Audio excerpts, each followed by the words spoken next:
नमस्कार दोस्तों, स्वागत है आपका अपने YouTube चैनल पर। दोस्तों उम्मीद आप स्वस्थ होंगे, मस्त होंगे, अपने पढ़ाई में व्यस्त होंगे। दोस्तों जैसा कि आप लोगों को पता है, हम लोग सामान्य अध्ययन का प्रैक्टिस सेट शुरू किए हुए हैं, जो कि स्टैटिक्स क्वेश्चन होता है। ये सभी एग्जाम के लिए काफ़ी ज़्यादा इंपॉर्टेंट है, खास करके जो बिहार दरोगा का एग्जाम होने वाला है और सिविल कोर्ट और पटना हाई कोर्ट का भी एग्जाम होने वाला है। तो ऐसे में आप जितना ज़्यादा रिविजन कीजिएगा और उतना आपके लिए फायदा होने वाला है। जितना रिविजन कीजिए उतना, क्योंकि स्टैटिक्स क्वेश्चन है, ये क्वेश्चन बदलता है नहीं, बार बार रिपीटेशन इसका होते रहता है। तो इसीलिए आप इसे शुरू से अंत तक देखा कीजिए और रिविजन करते रहिए।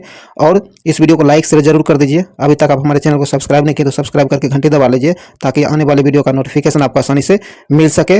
और इसका पीडीएफ अगर आपको प्रैक्टिस के लिए चाहिए तो आप हमारे टेलीग्राम ग्रुप से जुड़िए, वहाँ आपको पीडीएफ और महत्वपूर्ण जानकारी उपलब्ध कराई जाती है। उसका लिंक आपको डिस्क्रिप्शन में दे दिया गया है। और इससे पहले जितने भी इसका सेट कराया गया है, अगर नहीं देख पाए तो उसके प्ले लिस्ट का लिंक जो है डिस्क्रिप्शन में दे दिया गया है, तो उसे भी जाकर जरूर देखें और हमारे चैनल से बने रहिए। चलिए, ज़्यादा टाइम नहीं गवाते, इस वीडियो को शुरू करते हैं। आइए दोस्तों, टेस्ट नंबर 11 का पहला क्वेश्चन हम लोग देखते हैं। कहता है, भारत में जो लोकतंत्र है यह किस तथ्य पर आधारित है? तो भारत में जो लोकतंत्र है ये जो है जनता को सरकार सरकार को, जो जनता जो है सरकार को चुनने और बदलने का अधिकार रखता है। यहाँ बी नंबर से आंसर हो जाएगा। चलिए आगे है। आगे कहता भारत में क्या है? भारत में संसदीय सरकार की निम्नलिखित विशेषताएं हैं। भारत में संसदीय सरकार है, इनकी क्या क्या विशेषताएं हैं ये आपको बताना है। तो यहाँ जो है कहता है कि सही आंसर हो जाएगा बगैर क्या है? बगैर संसद बने कोई व्यक्ति केवल 6 माह तक मंत्री पद पर रह सकता है। यह सही है। तो यहाँ आपको केवल डी नंबर से आंसर हो जाएगा, बाकी सब गलत दिया गया है। तो डी नंबर से आंसर हो जाएगा। चलिए आगे है। आगे कहता है, मूल अधिकारों से असंगत या उनकी, कहता है मूल अधिकार जो है, मूल अधिकारों से असंगत व उनकी अल्पीकरण करने वाली विधियों को संविधान के किस अनुच्छेद के अंतर्गत जो है शून्य घोषित किया गया है? तो यह घोषित किया गया अनुच्छेद 13 में। किसमें? अनुच्छेद 13 में। ए नंबर से आंसर हो जाएगा। आगे कहता, भारत के संविधान में अंतर्राष्ट्रीय शांति और सुरक्षा की अभिवृद्धि निम्नलिखित में से कहाँ उल्लेखित है? तो ये जो उल्लेखित है यह आपको संविधान की राज्य के नीति निर्देशक तत्वों में उल्लेखित है। यहाँ सी नंबर से आंसर हो जाएगा। चलिए आगे बढ़ते हैं। दोस्तों ये पूरा का पूरा स्टैटिक्स क्वेश्चन का सीरीज है। आपको पता है जैसे कि बुक ही स्टैटिक्स पर आधारित बनाया गया है, जो सभी एग्जामों के लिए काफ़ी ज़्यादा इंपॉर्टेंट है। इसलिए इसे मिस नहीं कीजिए, शुरू से अंत तक जरूर देखिए। कहता है, प्रथम पृथ्वी सम्मेलन कहाँ आयोजित किया गया था? प्रथम पृथ्वी सम्मेलन जो हुआ था यह कहाँ आयोजित किया गया था? तो यह किया गया था रियो डी जेनेरियो में। कहाँ? रियो डी जेनेरियो में आयोजित किया गया था। बी नंबर से आंसर हो जाएगा। आगे कहता है, किस महाद्वीप को मानव जाति का जन्मस्थल माना जाता है? मानव जाति, वह कौन सा महाद्वीप है जिसे मानव जाति का जन्मस्थल माना जाता है? तो ये माना जाता है अफ्रीका को। किसे? अफ्रीका को। डी नंबर से आंसर हो जाएगा अफ्रीका। चलिए आगे है। कहता, प्रमुख पर्वत एवं उनके सर्वोच्च बिंदु का सही मिलान जो है कौन है? कहता, प्रमुख पर्वत और उनके सर्वोच्च बिंदु जो है उनका मिलान दिया गया, इनमें से कौन जो है नहीं है? जो नहीं है ये आपको बताना है। तो इसका सही आंसर हो जाएगा आपको अल्पस एल्ब्रूस, ये सुमिलित नहीं है। डी नंबर से आंसर हो जाएगा। यह मिलान गलत दिया गया है, बाकी सब सही दिया गया है। चलिए आगे बढ़ते हैं। आगे कहता है कि निम्न में कौन सा ग्रह बिना उपग्रह का है? कहता, नीचे दिए गए जो उपग्रह, नीचे दिए गए जो ग्रह है इनमें से कौन सा समूह है, कौन है जो बिना उपग्रह का है? तो इसका सही आंसर हो जाएगा आपको ये जो शुक्र और बुध, इन दोनों को कोई उपग्रह नहीं है। सी नंबर से आंसर हो जाएगा। इन दोनों को कोई उपग्रह नहीं है, ये बिना उपग्रह का ग्रह है, ध्यान रखिएगा। चलिए आगे बढ़ते हैं। आगे कहता है कि ग्लोब क्या है? ग्लोब पर किस वृत्त को, कहता ग्लोब जो है इस पर किस वृत्त को बृहत वृत्त कहा जाता है? तो ये ग्लोब पर जो है बृहत वृत्त जो कहा जाता है ये कहा जाता है विषुवत रेखा को। किसे? विषुवत रेखा को। सी नंबर से आंसर हो जाएगा। आगे है यूएसए के राज्य में सिलिकॉन वैली अवस्थित है। यूएसए जो है इसमें जो है किस राज्य में सिलिकॉन वैली स्थित है? तो इसका सही आंसर हो जाएगा आपको कैलिफोर्निया में। कहाँ? कैलिफोर्निया में। सी नंबर से आंसर हो जाएगा। चलिए आगे बढ़ते हैं। आगे कहता है, इलेक्ट्रोमैग्नेटिक क्या है? इलेक्ट्रोमैग्नेटिक तरंगें कैसी होती है? इलेक्ट्रोमैग्नेटिक तरंगें जो है ये कैसी तरंगें होती है? तो ये जो आपको फोटोन की गति के कारण, किसके? फोटोन की गति के कारण। ए नंबर से आंसर हो जाएगा। आगे कहता, संगोली की संधि कब हुई थी? संगोली की जो संधि हुई थी ये कब हुई थी? तो ये आपको पता होना चाहिए कि 1750 में। कब? 1750 ईस्वी में संगोली की संधि हुई थी। सी नंबर से आंसर हो जाएगा। चलिए आगे है। आगे कहता है, सूची 1 को सूची 2 से मिलान करने के लिए कहा गया है। तो आइए मिलाते हैं। रक्त प्लाज्मा, रक्त प्लाज्मा जो है ये मिल जाएगा आपको, हल्के पीले रंग का तरल पदार्थ होता है, तो ये आपको 3 से मिल जाएगा। एल्बुमिन, एल्बुमिन जो है, एल्बुमिन मिल जाएगा आपको। ऑस्मेटिक है, ऑस्मेटिक दाब स्थापित करना, ये आपको 4 से मिल जाएगा। और ग्लोब्यूमिन क्या है, ग्लोब्यूलिन, तो ये मिल जाएगा आपको, संक्रामक रोग से रक्षा करता है यह। और फाइब्रोबिनोजेन जो होता है ये रक्त का स्कंदन, ये आपको 1 से मिल जाएगा। तो इस प्रकार सही आंसर जो हो जाएगा आपको 3 4 2 1, 3 4 2 1, ए नंबर यहाँ से आंसर हो जाएगा। चलिए आगे है, आगे कहता है दोस्तों कि भारत के सर्वोच्च न्यायालय का मूल अधिकार क्षेत्र निम्नलिखित है। कहता है भारत का सर्वोच्च न्यायालय जो है इसका मूल अधिकार क्षेत्र कौन सा है। तो इसका सही आंसर आपको हो जाएगा कि भारत सरकार और एक या अधिक राज्यों के बीच विवाद है। कहता है कि इसका मूल, भारत सरकार और एक या एक से अधिक राज्यों के बीच जो विवाद होता है इसे सुलझाना इसका जो है मूल अधिकार है। तो यहाँ बी नंबर से आंसर हो जाएगा। आगे कहता है किस राज्य में अधिकतम कितने समयावधि तक राष्ट्रपति शासन लागू रह सकता है। कहता है किसी भी राज्य में अधिकतम कितने समय तक राष्ट्रपति शासन लगा कर रखा जा सकता है। इसका सही आंसर हो जाएगा अधिकतम 3 वर्षों तक, और ये भी कंटिन्यू नहीं, धीरे धीरे 6 महीना करके बढ़ा करके 3 साल तक अधिकतम रखा जा सकता है। एक बार 3 साल नहीं रखा जा सकता, ये भी ध्यान रखिएगा। तो यहाँ फिलहाल अधिकतम बढ़ा कर 3 साल तक ले जा सकते हैं। तो यहाँ आपको सी नंबर से आंसर हो जाएगा 3 वर्षों तक। चलिए आगे है, आगे कहता है चेलना एवं बिंबिसार के विवाह का विवरण मिलता है। कहता है चेलना एवं बिंबिसार जो है इसके विवाह का विवरण जो मिलता है कहाँ मिलता है। तो ये मिलता है आपको ललित विस्तार में। कहाँ, ललित विस्तार में, सी नंबर से आंसर हो जाएगा। आगे है एकमात्र बौद्ध सभा जिसका आयोजन बिहार में नहीं किया गया। कहता है निम्नलिखित में से ये कौन सी बौद्ध सभा है जिसका आयोजन बिहार में नहीं किया गया था। तो इसका सही आंसर हो जाएगा चतुर्थ। ये चतुर्थ बौद्ध संगीतीय सभा जो हुआ था ये कश्मीर में हुआ था, ये बिहार में नहीं हुआ था। तो डी नंबर यहाँ सही आंसर हो जाएगा। चलिए आगे बढ़ते हैं। आगे कहता है कि भारत में हीरा धारण करने वाले क्षेत्र कौन सा रॉक सिस्टम है। कहता है भारत में हीरा धारण करने वाला क्षेत्र कौन सा रॉक सिस्टम है। तो इसका सही आंसर हो जाएगा विंध्यान। क्या है, विंध्यान, बी नंबर से आंसर हो जाएगा। आगे कहता प्रथम जैन महासभा का आयोजन कहाँ किया गया था। प्रथम जैन सभा जो हुआ था, प्रथम जैन महासभा, इसका आयोजन कहाँ किया गया था। तो यह किया गया था आपको पाटलिपुत्र में। कहाँ, पाटलिपुत्र में, बी नंबर से आंसर हो जाएगा। आगे कहता किस वंश के शासकों ने ब्राह्मणों एवं बौद्ध भिक्षुओं को भूमि अनुदान देने की प्रथा प्रारंभ की थी। कहता वह कौन से शासक थे जिन्होंने, वो कहता है कि वह कौन से वंश के शासक थे जिन्होंने ब्राह्मणों और बौद्ध भिक्षुओं को जो है भूमि अनुदान देने का प्रथा प्रारंभ किया था। तो इसका सही आंसर हो जाएगा सातवाहन वंश ने। किसने, सातवाहन वंश के शासकों ने, सी नंबर से आंसर हो जाएगा। चलिए आगे है, आगे कहता है एल्काइन, सॉरी दोस्तों, कहता है एल्काइन का आणविक सूत्र क्या होता है। एल्काइन जो है इसका आणविक सूत्र क्या होता है। तो यहाँ से आंसर हो जाएगा सी नंबर। आगे कहता कोशिका विभाजन के किस अवस्था में क्रोमोसोम स्पष्ट दिखाई देता है। तो इसका सही आंसर आपको हो जाएगा मध्य अवस्था में। कहाँ, मध्य अवस्था में, बी नंबर से आंसर हो जाएगा। आगे कहता गुरुत्वाकर्षण नियतांक जी का विमीय सूत्र क्या होता है।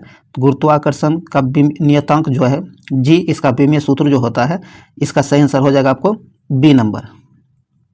चलिए आगे है दोस्तों, काफ़ी ज़्यादा इंपॉर्टेंट है, स्टैटिक्स है। ये हूबहू जब भी रिपीट होगा एग्जाम में, बहुत बार रिपीट भी हुआ है, तो हूबहू होगा, इसीलिए आप इसे पूरे देखिए ताकि इसका फायदा आपको मिल सके। और अभी तक इस वीडियो को लाइक शेयर नहीं किया तो लाइक शेयर कर दीजिए, और इस चैनल को सब्सक्राइब जरूर कर लीजिए, घंटी दबा लीजिए ताकि आने वाली वीडियो का नोटिफिकेशन आपको आसानी से मिल सके।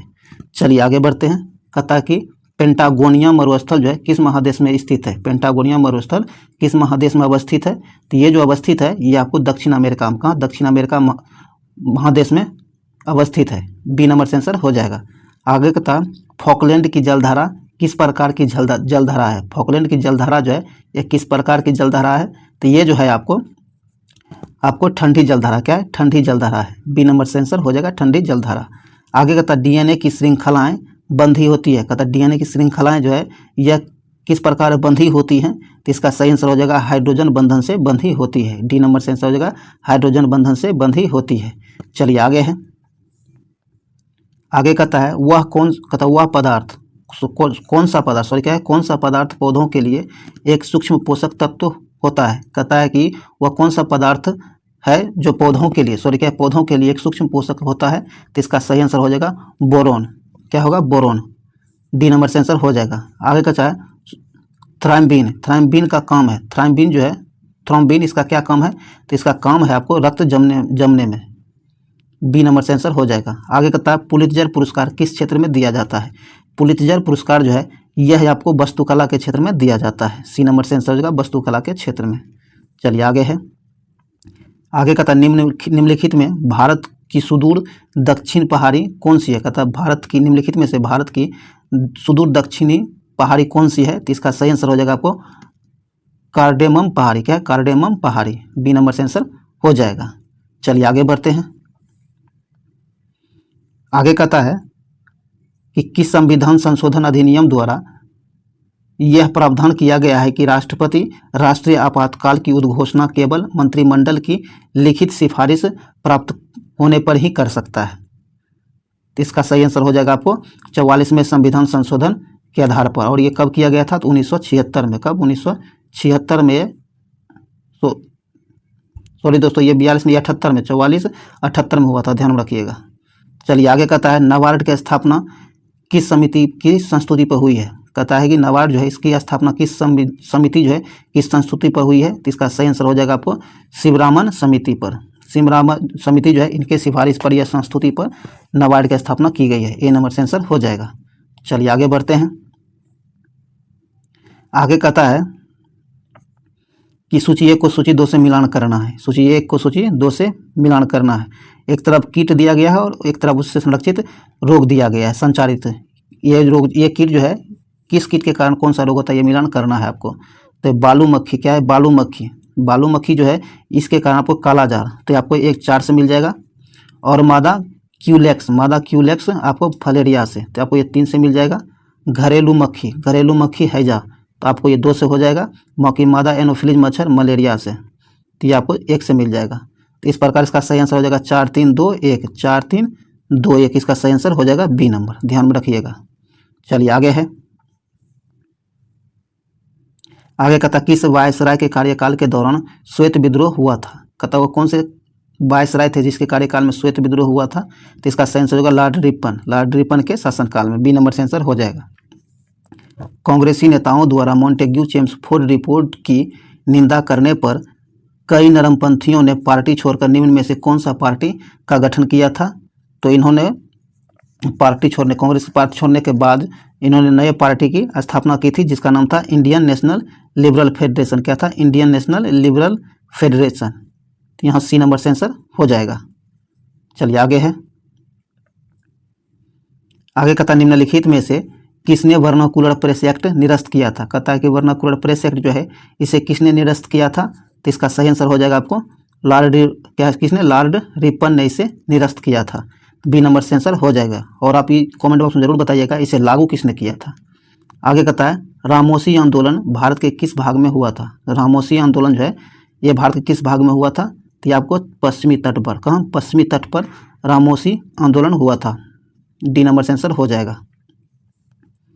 आगे कहता है कि रोलेक्ट एक्ट पर विचार के लिए कांग्रेस का विशेष अधिवेशन बुलाया गया। इसके अध्यक्ष कौन थे। कहता है रोलेक्ट एक्ट जो है इस पर विचार करने के लिए कांग्रेस का एक विशेष अधिवेशन बुलाया गया था। तो इसकी अध्यक्षता किसने की थी। इसकी अध्यक्षता जो किया गया था हसन इमाम के द्वारा। किसके द्वारा, हसन इमाम के द्वारा इसकी अध्यक्षता की गई थी। डी नंबर से आंसर हो जाएगा। आगे कहता है तैमूर लंग का भारत पर आक्रमण कब हुआ। तैमूर लंग जो भारत पर आक्रमण किया था ये कब किया था। तो ये किया था आपको 1398 में। कब, 1398 पर तैमूर लंग ने भारत पर आक्रमण किया था। सी नंबर से आंसर हो जाएगा। चलिए आगे है। आगे कहता है हड़प्पा सभ्यता के किस स्थल से घोड़े की मूर्तियां मिली हैं। कहता है हड़प्पा सभ्यता जो है इसके किस स्थल से घोड़े के मूर्तियां मिली हैं। तो इसका सही आंसर हो जाएगा आपको रंगपुर से। कहाँ से, रंगपुर से। बी नंबर से आंसर हो जाएगा। आगे कहता है कि वैदिक काल में सोम देवता को किससे संबंधित माना जाता था। कहता वैदिक काल जो था उसमें सोम देवता को किससे संबंधित माना जाता है। तो इसका सही आंसर हो जाएगा आपको वनस्पति के देवता के रूप में। सी नंबर से आंसर हो जाएगा। आगे है जैन धर्म के तीसरे तीर्थकर थे। जैन धर्म जो थे इसके तीसरे तीर्थकर कौन थे? इसके तीसरे तीर्थकर जो थे ये थे आपको संभवनाथ। कौन? संभवनाथ। डी नंबर से आंसर हो जाएगा। चलिए आगे बढ़ते हैं। आगे कहता किस सुल्तान के काल में खालसा भूमि अधिक पैमाने पर विकसित हुई थी? कहता कि वो कौन से सुल्तान थे जिसके काल में खालसा भूमि का अधिक पैमाने पर विकास हुआ था? तो इसका सही आंसर हो जाएगा आपको अलाउद्दीन खिलजी के समय में। किसके? अलाउद्दीन खिलजी के शासनकाल में। बी नंबर से आंसर हो जाएगा। आगे कहता है तबकात ए नासिरी। तबकात ए नासिरी के लेखक कौन थे? तबकात ए नासिरी जो है इसके लेखक मिनहास उस सिराज थे। सी नंबर से आंसर हो जाएगा। आगे कहता है हीमोसाइटोमीटर। क्या है? हीमोसाइटोमीटर का प्रयोग किसके लिए किया जाता है? तो हीमोसाइटोमीटर जो है इसका प्रयोग जो किया जाता है, इसका प्रयोग रक्त कोशिकाओं की गिनती करने के लिए इसका प्रयोग किया जाता है। सी नंबर से आंसर हो जाएगा रक्त कोशिकाओं की गिनती के लिए।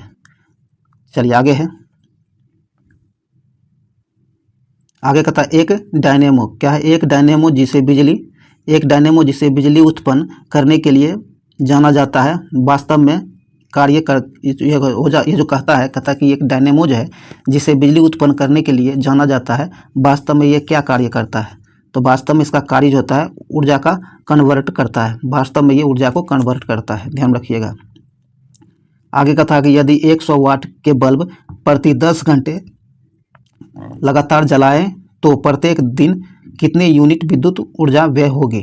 तो प्रत्येक दिन जो ऊर्जा व्यय होगी 1 यूनिट। कितना? 1 यूनिट की ऊर्जा व्यय होगी। ए नंबर से आंसर हो जाएगा।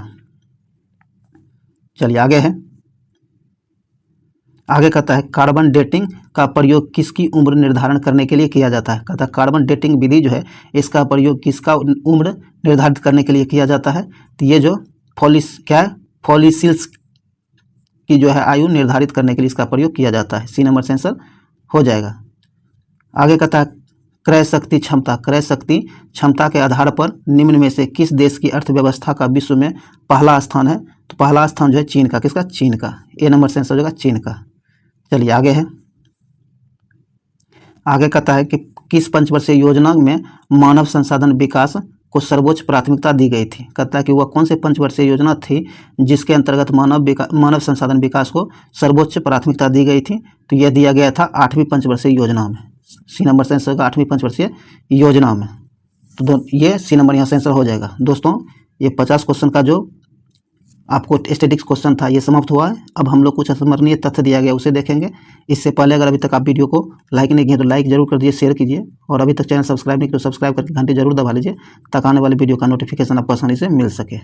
चलिए, और इसका PDF लेने के लिए आप हमारे टेलीग्राम ग्रुप से जुड़िए जिसका लिंक आपको डिस्क्रिप्शन में दे दिया गया है। और इससे पहले जितने भी इसका वीडियो हो चुका है अगर आप नहीं देख पाए तो उसका भी लिस्ट आपको प्लेलिस्ट का लिंक डिस्क्रिप्शन में मिल जाएगा। चलिए आगे बढ़ते हैं। कहता चोल वंश के संस्थापक थे। चोल वंश के संस्थापक आपको कहता चोल वंश के संस्थापक थे विजयालय। कौन? विजयालय। इस वंश की राजधानी तंजावुर थी। कहाँ? तंजावुर चोल वंश की राजधानी थी। इस वंश के शासक राजराजा प्रथम ने पहली बार श्रीलंका पर आक्रमण किया था। किसने? राजराजा प्रथम ने। आगे कहता इस साम्राज्य का सर्वाधिक विस्तार राजेंद्र प्रथम के शासनकाल में हुआ था। ये चोल वंश जो था इसका सर्वाधिक विस्तार आपको राजेंद्र प्रथम के शासनकाल में हुआ था। राजेंद्र प्रथम ने गंगे कोड चोल की उपाधि धारण की थी। किसने? राजेंद्र प्रथम ने। आगे कहता स्थानीय स्वशासन इस वंश की प्रमुख विशेषता थी। चोल वंश जो था इसकी प्रमुख विशेषता स्थानीय स्वशासन थी, ध्यान रखिएगा। आगे कहता प्रसिद्ध नटराज मूर्ति का संबंध भी इसी राजवंश से है। चलिए आगे बढ़ते हैं। आगे कहता है राष्ट्रकूट वंश के संस्थापक थे। राष्ट्रीय कूट वंश जो था इसके संस्थापक आपको दंती दुर्ग थे। कौन? दंती दुर्ग इसके संस्थापक थे और इसकी राजधानी मान्यखेट था। कहाँ? मान्यखेट राष्ट्रकूट वंश की राजधानी थी। आगे कहता है इस वंश के प्रमुख शासक कृष्ण प्रथम, कृष्ण द्वितीय, अमोघ वर्ष, ये जो है ये लोग राष्ट्रकूट वंश के प्रमुख शासक हुए थे। आगे कहता है एलोरा के प्रसिद्ध कैलाश मंदिर जो है इसका निर्माण कृष्ण प्रथम ने करवाया था। किसने? कृष्ण प्रथम ने कैलाश मंदिर का निर्माण कराया था, ध्यान रखिएगा, ये काफ़ी बार एग्जाम में पूछा गया है। आगे कहता त्रिपक्षीय संघर्ष में इस वंश के शासक ध्रुव ने कन्नौज पर अधिकार करने हेतु पाल वंश तथा प्रतिहार वंश के शासकों को पराजित किया था, ध्यान रखिएगा। आगे कहता है प्रसिद्ध कन्नड़ पुस्तक है, प्रसिद्ध कन्नड़ पुस्तक कविराज मार्ग, क्या है, कविराज मार्ग की रचना अमोघ वर्ष ने किया था। किसने? अमोघ वर्ष ने किया था। चलिए आगे है, आगे कहता है पल्लव वंश के पाल वंश के संस्थापक आपको गोपाल थे। कौन? पाल वंश के संस्थापक गोपाल थे और इस वंश की राजधानी मुंगेर थी। कहाँ? मुंगेर थी। आगे कहता है प्रसिद्ध उदंतीपुर विश्वविद्यालय की स्थापना गोपाल ने किया था। इस वंश के शासक जो थे देवपाल, इन्होंने उदंतपुरी में बौद्ध मठ का निर्माण करवाया था। किसने? देवपाल ने। आगे कहता है देवपाल ने जावा में देवपाल जो थे जावा के शैलेंद्र वंशीय शासक बालपुत्र देव के अनुरोध पर नालंदा में बौद्ध विहार नालंदा में बौद्ध विहार के निर्माण हेतु 5 गांव दान में दिए थे। किसने? देवपाल ने दिया था। ध्यान रखिएगा, किसके अनुरोध पर दिया था? तो ये आपको शैलेंद्र वंशीय शासक बालदेव के अनुरोध पर। चलिए आगे बढ़ते हैं। कथा गीत गोविंद के लेखक जयदेव किसके दरबार में रहते थे? तो ये लक्ष्मण सेन के दरबार में थे। कौन? गीत गोविंद के लेखक जयदेव। ये आपसे पूछा जा सकता है गीत गोविंद के रचयिता कौन है? तो ये आपको जयदेव बहुत बार पूछा भी गया है। चलिए आगे है, आगे कहता है कि लोहार वंश का संस्थापक तथा लोहार वंश जो है इसकी स्थापना की थी। ये आपको संग्राम राज ने, किसने? संग्राम राज ने इसकी स्थापना की थी और प्रसिद्ध राजतरंगिणी की रचना की गई है कल्हण के द्वारा। किसके द्वारा? कल्हण के द्वारा राजतरंगिणी की रचना की गई थी, जिसमें कश्मीर के इतिहास का वर्णन किया गया है। ध्यान रखिएगा। तो ये वीडियो यहीं समाप्त हुआ है। उम्मीद है ये वीडियो आपके लिए यूजफुल रहा होगा। और आपको लगता है कि यूजफुल रहा तो इसे लाइक शेयर जरूर कर दीजिए और अपने दोस्तों के साथ इसे ज़्यादा से ज़्यादा शेयर कीजिए ताकि मैक्सिमम लोगों तक पहुँच सके। और अभी तक इस चैनल को सब्सक्राइब नहीं किया तो सब्सक्राइब करके घंटी जरूर दबा लीजिए। तो चलिए हम लोग इस वीडियो को यहीं समाप्त करते हैं। मिलते अगले वीडियो में, तब तक के लिए जय हिंद।